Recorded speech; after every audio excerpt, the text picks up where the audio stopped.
selamat datang di channel Anita Rahmanchan. Dukung channelku ya dengan cara subscribe, like, comment, and share sebanyak-banyaknya ya.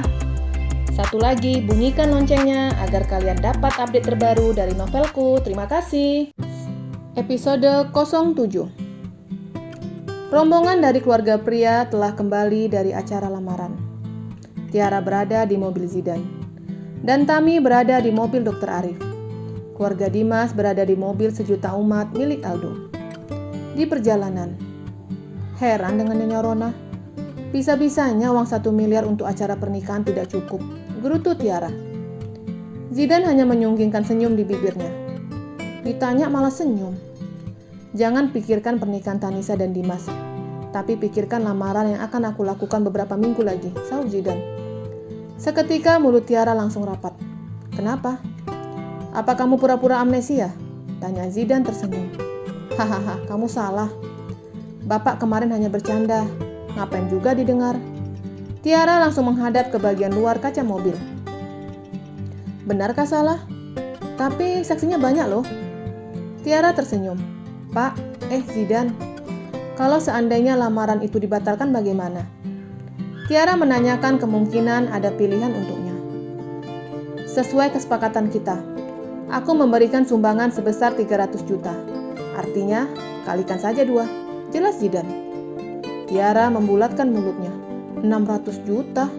Sampai ubanan juga tidak akan terkumpul uang sebanyak itu, gerutu Tiara. Zidan menghentikan mobilnya di pinggir jalan. Loh, kok berhenti? Kamu mau pipis? Tanya Tiara bingung. Diam.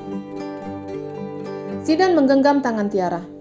Gadis itu ketakutan dengan tatapan tajam dari seorang pria. Apalagi hanya berdua di dalam sebuah mobil. Kamu mau apa? Tanya Tiara gemetaran. Aku mau mencium kamu, sahut Zidan. Tidak. Tiara menutup mulutnya dengan tangan satunya.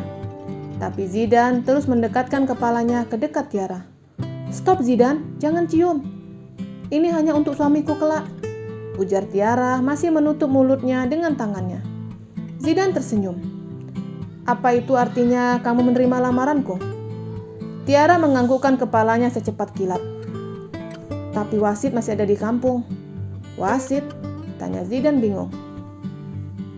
Bapak kan penentu, jadi semua keputusan ada di tangan beliau. Jelas Tiara lagi. Zidan mengerutkan dahinya dan memutar rekaman telepon ketika Tiara meminta sumbangan untuk Dimas. Dan persyaratan yang diajukan Zidan. Duh, syaratnya. Tiara menggaruk kepalanya. Bagaimana? Apa kamu masih ingat? Tanya Zidan. Iya, ingat, sahut Tiara manyun. Walau bahasa Jawaku tidak baik, tapi kamu harus kekeh menerimaku, ujar Zidan mengingatkan. Iya, sahut Tiara dengan mencebikkan bibirnya. Zidan kembali menekan pedal gas. Mobil kembali melaju meninggalkan kawasan hutan tempat mobil mereka berhenti tadi. Zidan menoleh sebentar ke Tiara dan kembali fokus ke depan. Apa kamu pernah berpacaran? Tanya Zidan. Dulu pernah, sahut Tiara. Oh ya? Kapan terakhir kali kamu pacaran? Tanya Zidan penasaran dengan kisah calon istrinya.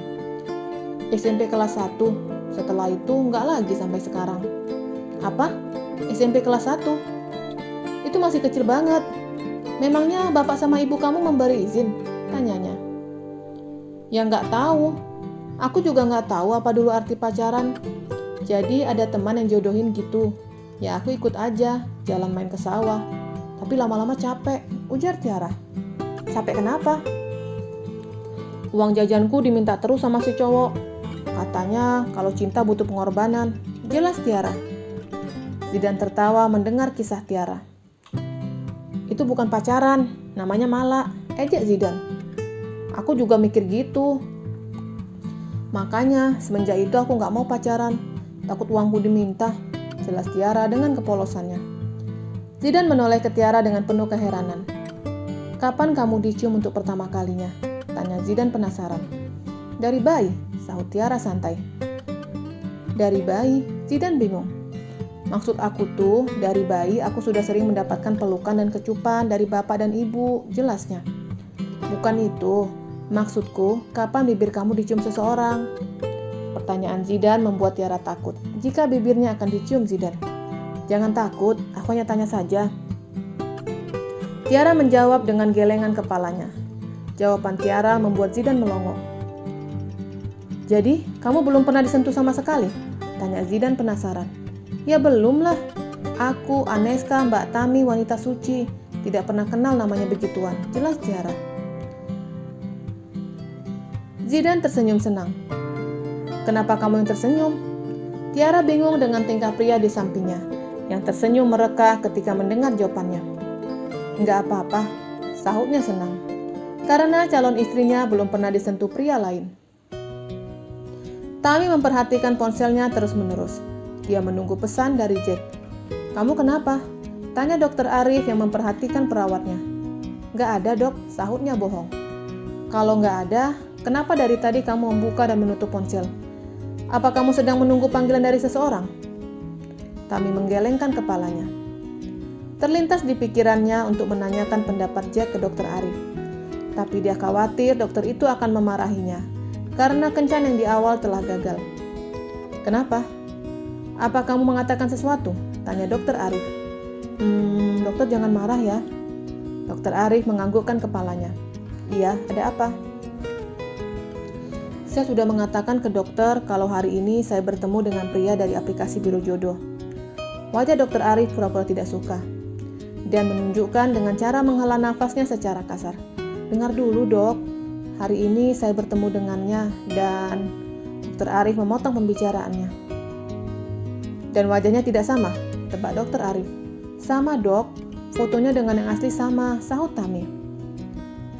Oh ya? Dokter Arif berakting seolah-olah dia penasaran dengan kisah perawatnya. Siapa namanya? Tanya Dokter Arif. Namanya Jack, sahut Tami. Jack Sparrow si bajak laut? Canda Dokter Arif. Ih dokter, jangan bercanda dong. Dia bukan bajak laut, mana mungkin bajak laut menggunakan kacamata? Sahut Tami yang membuat Dokter Arif tersenyum lucu. Apa pekerjaannya? Tanya Dokter Arif. Wirausaha. Hari ini kami bertemu sangat sebentar, tapi dia sudah menyimpan nomor ponsel saya. Jelas Tami senang. Dokter Arif menganggukkan kepalanya. Ingin rasanya dia mengakui kalau dirinya lah si Jack itu. Kalau kamu bertemu dengan dia, ceritakan pada saya. Tami menoleh dengan mengerutkan dahinya.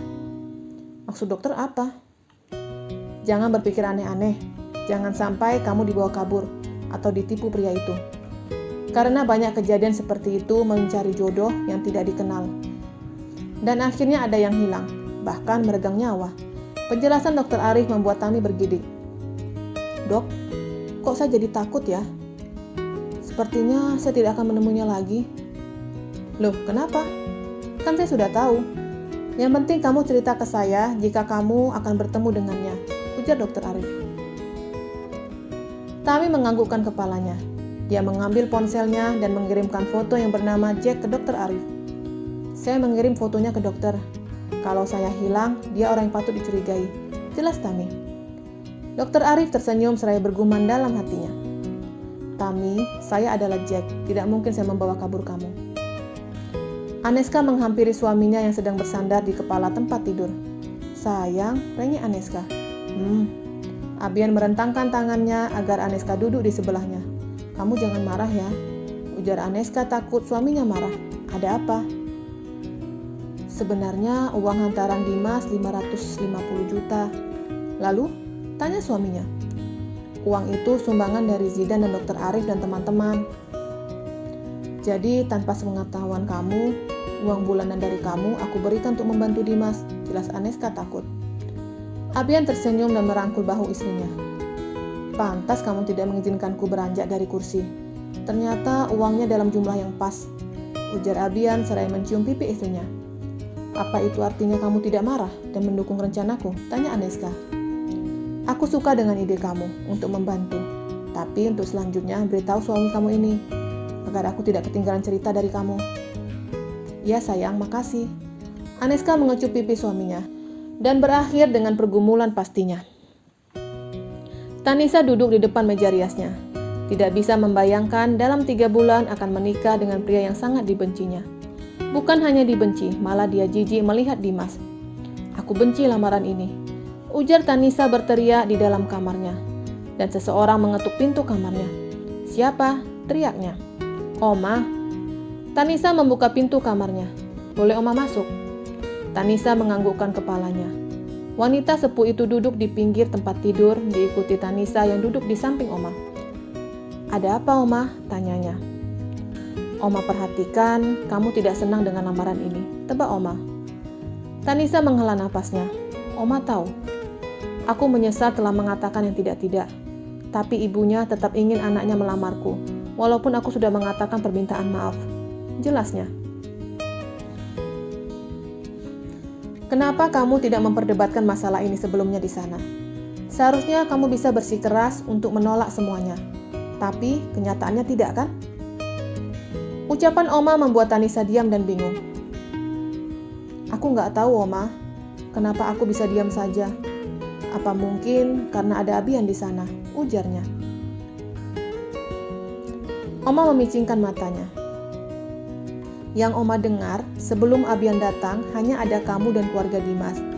Yang jadi pertanyaan Oma, kenapa kamu tidak bersikeras menolak? Padahal kamu punya hak di situ," ujar Oma. Tanisa diam. Yang dikatakan Oma benar. Tapi dia tidak tahu kenapa dia hanya menurut kemauan keluarga Dimas.